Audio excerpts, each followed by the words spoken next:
was your political interest and passion inspired as a result of going to Claremont McKenna? Had you thought about, I mean, being elected president of the student body, you had to be engaged in a process.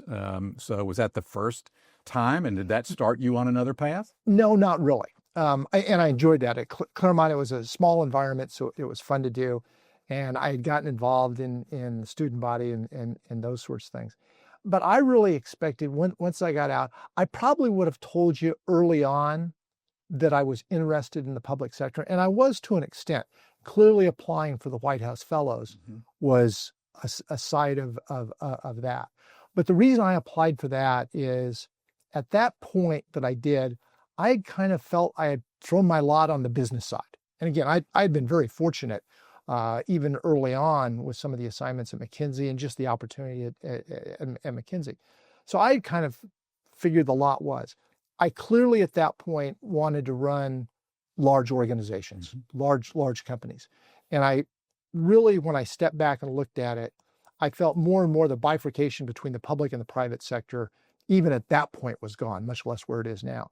And so it was an easy way to get a lot of exposure at a very high level in the public sector, because I thought that would always be beneficial to me as I got back and rose up on the private sector. So that was really the motivation on that.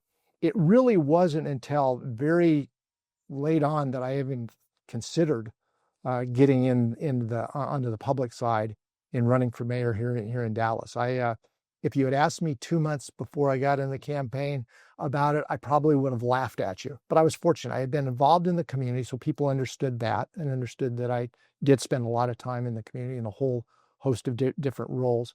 And I had a couple of folks in the community that came and made the argument that, what we really need is someone that's more of a business person.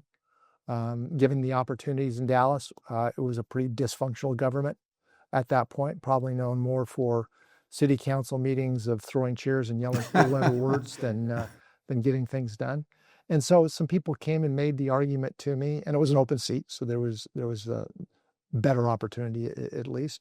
And they made the argument that given the sort of things that you've done, and you've kind of always preached about giving back to the community, this was an example of what you ought to do. And in the end, I think they were right. I'm not sure I bought it all at that time, but I think in the end they were right.